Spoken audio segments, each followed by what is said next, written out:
প্রিয় বন্ধুরা, প্রীতি, সালাম এবং শুভেচ্ছা নেবেন।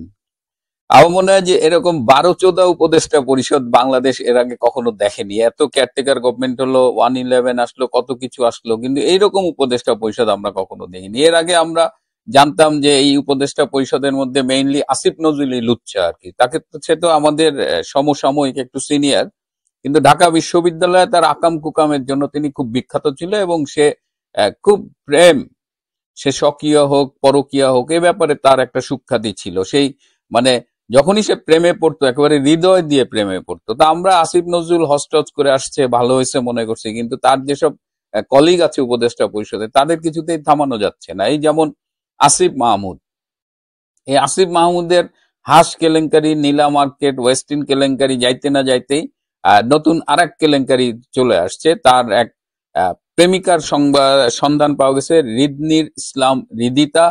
এই রিদিতার সাথে ফোন আলাপ ফাঁস করেছে একটা কানাডা বেসড একটা অনলাইন টিভি। তো এখন রিদিতা যেটা বলছেন যে রিদিতার সাথে তার এখন যোগাযোগ নাই, কমে গেছে, কিন্তু এখন আবার শুনছি এই আসিফ মাহমুদ নাকি বিয়েও করেছেন। তো এখন ঘটনা কি এখানে? ইন্টারেস্টিং টুইস্টটা হলো তার বউ থাকে চিটাগাঙে নাকি। সেই চিটাগাঙে তিনি যখন যান তখন বউয়ের সাথে থাকেন, যখন তিনি ঢাকায় থাকেন, ঢাকায় ওয়েস্টিনে নাকি তার নামে একটা রুম আছে। সেই রুমে এই ডেটিং এর জন্য এই রিদিতা, এই মেয়েটা আসেন। এই রিদিতার নাকি আরো টুইস্ট হলো, এই রিদিতার নাকি এক বাচ্চার মা এবং বিবাহিতা। তো এই আসিফ মাহমুদের আকামের লিস্ট দেখি ক্রমশ মানে লম্বা হচ্ছেই। তার এপিএস পিএস এরা টাকা মারতেছে দুর্নীতির, মানে আসিফ মাহমুদের সাথে আপনি একটা কাজ করবেন, বড় অঙ্কের ঘুষ দিবেন না, এইটা অচিন্তনীয় ব্যাপার এবং এটা ওপেন সিক্রেট, এখানে কোনো রাগ ডাক নাই। তো সেই আসিফ মাহমুদের এই যৌন কেলেঙ্কারিটা এখন বেশ আলোচনায়। আবার দেখলাম যে সর্বশেষে রিদিতা বোধহয় ঝাড়ি জুড়ি খাইছে, সে এখন একটা ফেসবুকে স্ট্যাটাস দিয়ে ব্যাপারটাকে অনেকখানি মাইল্ড করার চেষ্টা করছে, কিন্তু সর্বনাশ যা হওয়ার তা হয়েই গেছে। এদিকে আপনারা আরেকটা খেয়াল করেছেন যে আরেকজন উপদেষ্টা, এই সড়ক পরিবহন ও সেতু মন্ত্রণালয়ের উপদেষ্টা মোহাম্মদ ফায়জুল কবির খান, তিনি সম্প্রতি ঢাকা বাইপাস এক্সপ্রেসওয়ে এটা উদ্বোধন করতে গেছে। তিনি জাস্ট ওই নাম ফলকের পর্দাটা একটু সরিয়ে দেখলাম যে ক্ষুব্ধ হয়ে গেছে, কেন সেখানে তার নাম বলে তিনি চলে গেছেন। সেখানে তিনি উদ্বোধন করেননি, পরে পাশে কোথায় দাঁড়ায় তিনি উদ্বোধন করছেন। মানে পুরো পর্দাটা সরিয়েও তিনি দেখেননি। তার মানে বোঝা যাচ্ছে যে তিনি আসলে আগে থেকে প্ল্যান করে এসেছিলেন যে তিনি এই স্ট্যান্ডবাজিটা করবেন।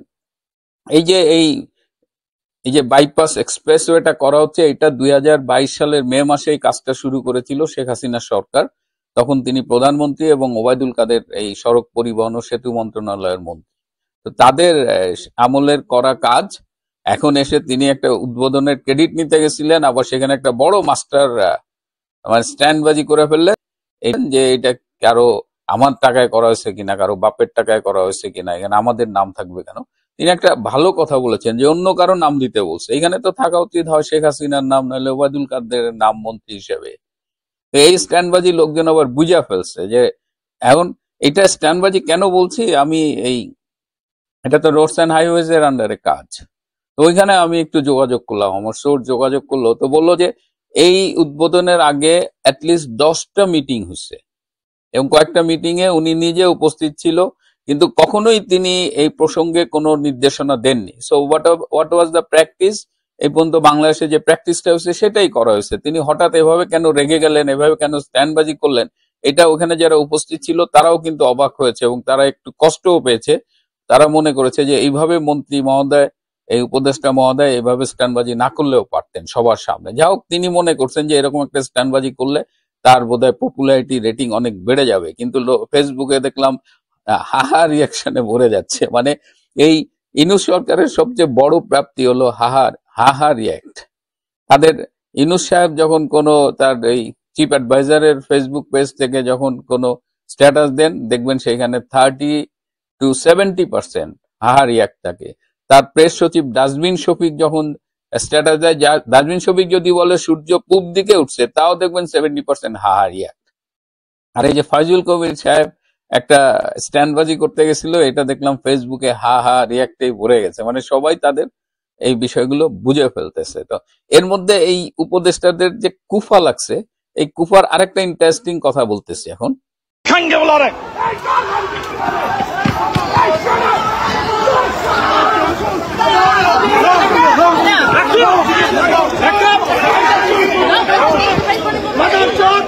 There's nobody at the door. Some people say, Allah re! Oye, triple le phone then, triple le phone দেন। না না কোনো সমস্যা নেই। আচ্ছা আমরা এই কাজগুলো একটু সরিয়ে ক্লাস করতে একটু হেল্প করেন আমাকে।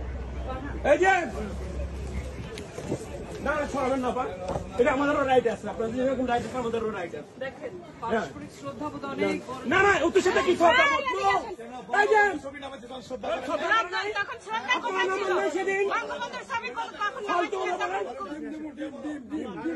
না না তখন আপনাদের শ্রদ্ধা বহুত ভালোভাবে বলতেছেন, এখন আপনাদের শ্রদ্ধা ছড়াবে না কিন্তু ডিম যে মারতেছে, হ্যাঁ ডিম মারতে কারণ আছে অবশ্যই ডিম মারা আছে কারণ আছে।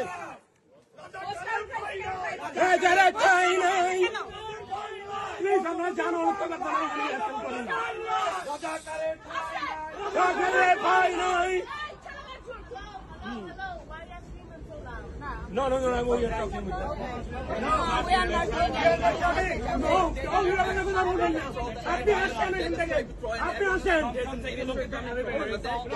No, no, no, they can do anything. Don't do anything. Hey, don't do anything.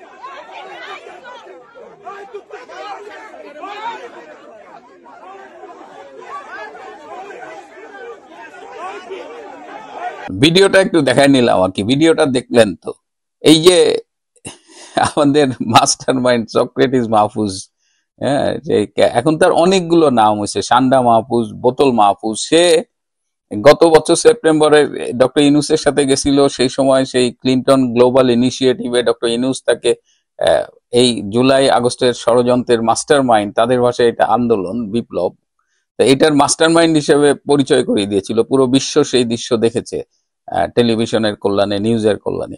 তো এই বছর নিশ্চয়ই মাহফুজ সাহেব মনে করেছিল যে খুব ভালো একটা ভ্রমণ হবে, দরকারে সময় পেলে একটু ক্লিনটন আঙ্কেলের সাথে দেখাও করে আসবে। এই বছর তিনি আমেরিকায় গেছেন সরকারি খরচে। উপলক্ষটা হইলো এই 5ই আগস্ট পূর্তি উপলক্ষে আলোচনা সভা নিউ ইয়র্কের কনসুলেট জেনারেলের অফিসে। মানে টাকা পয়সার কি ভয়াবহ অপচয় দেখেন, যে সে এই সামান্য একটা প্রোগ্রাম করতে সে চলে গেছে নিউ ইয়র্কে, কিন্তু নিউ ইয়র্কে যাওয়ার পরে যে ঘটনাগুলো ঘটছে আমি নিশ্চিত সে এখন আঙ্গুল কামড়াচ্ছে যে কেন আমি কোন দুঃখে নিউ ইয়র্কে গেলাম। নিউ ইয়র্কে তিনি যে এখানে তার আলোচনা সভাটা হবে সেইখানে দেখলাম আওয়ামী লীগ তুমুল বেগে তাকে তার এই প্রতিবাদ করতেছে, এবং কোনো এক সময় দেখলাম যে আওয়ামী লীগের ধাওয়ার মুখে তিনি দৌড়ে পালিয়েছেন আর কি। দৌড়টা কিন্তু ভালো হয়েছে, যেটাই বলেন তার দৌড়টা খুব ভালো হয়েছে, তার ফিটনেস ভালো।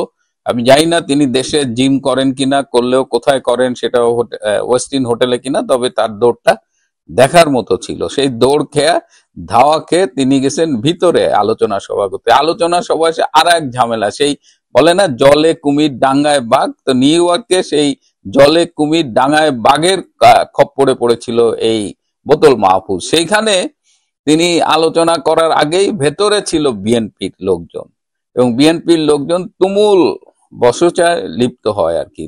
তার তিনি আসলে কোনো কথাই তেমন বলতে পারেননি, এবং সেখানেও হাতাহাতির উপক্রম হয়, এবং সেখানে তাকে রক্ষা করে আমাদের আমেরিকায় বাংলাদেশ দূতাবাসের যে প্রেস মিনিস্টার আছে মর্তুজা ভাই না থাকলে হয়তো হিটই হয়ে যাইতো। মর্তুজা ভাই একটা ভালো কাজ করছে, আমরা কৃতজ্ঞ তার প্রতি, যে উপদেষ্টা এভাবে বাইরে যে মায়ের মুখ খাইলে তাও বিএনপির হাতে, এটা মুখ দেখানো যাইতো না। তো উপদেষ্টা ভাই এই মর্তুজা ভাই সেই সময় সাংবাদিক যতটা না ছিল, প্রেস মিনিস্টার যতটা না, তার চেয়ে অনেক বেশি ছিল সিকিউরিটি গার্ড। এন্ড সিকিউরিটি গার্ডের দায়িত্বটা তিনি ভালোই পালন করেছে। একটা মজার ব্যাপার শুনেছি নিউ ইয়র্ক থেকে, এই নিউ ইয়র্কের আওয়ামী লীগ এবং বিএনপির দুই একজন নেতা নাকি আগের থেকে গোপনে সলা পরামর্শ করেছিল, এবং সেখানে আলোচনা ছিল যে বাইরে সাটাবে আওয়ামী লীগ, ভেতরে সাটাবে বিএনপি। তার মানে এই মাহফুজের ব্যাপারে আওয়ামী লীগ বিএনপি এক হয়েই এই আকামটা করছে। এখন এখন দেখতেছি সেখানে অনেক রকমের হুমকি দামকি, তারা নাকি পুলিশকে ইনফর্ম করছে, তারা আইনি ব্যবস্থা নিবে, পুলিশও বলছে। কিন্তু যারা আমাদের এই ঘোল খাওয়াচ্ছে, বা যারা মনে করতেছে যে এইগুলো শুনলে আমরা বোধহয় একেবারে আবাল, তো আমরা ভয় পেয়ে যাব, যে এসব দেশে এসব হুমকি টুমকি দিয়ে লাভ নাই। কারণ ওখানে যারা প্রতিবাদ করে তারা পুলিশের অনুমতি নিয়েই করে, এবং ওখানে প্রতিবাদের একটা সীমারেখা আছে। তো এই সীমারেখা তো সেখানে অতিক্রান্ত হয়নি। ধাওয়া, ডিম মারা, এগুলো অল আর অ্যালাউড। হ্যাঁ, এগুলোর টোকেন প্রতিবাদ হিসেবে, যদিও দরজা ভাঙছে আবার দেখলাম কনসাল জেনারেলের। তো যাই হোক, এই এই যে উপদেষ্টাদের যে দুঃসময় যাচ্ছে, এইটা ক্রমশ বাড়বে, এবং এইটা তো বিদেশে হচ্ছে, দেশেও টুকটাক হচ্ছে। এটা যত দিন যাবে তত বেশি বাড়বে। তো উপদেষ্টাদের উচিত হবে এইসব এই ভ্রমণ একটু কমিয়ে ফেলা। সরকারি টাকার অপচয়ের চাইতেও কথা হলো, নিজেদের নিরাপত্তা কিন্তু এখন ক্রমশ হুমকির মুখে পড়ছে। আর এইসব স্ট্যান্ডবাজি টাজি এগুলো আর পাবলিক খায় না। তবে প্রেম চালায় যায় আসিফ মাহমুদ। বাংলাদেশ নদীমাতৃক দেশ, এখানে প্রেম লুচ্চামি এগুলো অ্যালাউড। এতদিন জানতাম কবিরা প্রেম করবে, কবিরা লুচ্চমি করবে, কবিরা পানশালায় যাবে, কবিদের 7 খুন মাপ, কিন্তু এখন দেখছি উপদেষ্টাদেরও 7 খুন মাপ।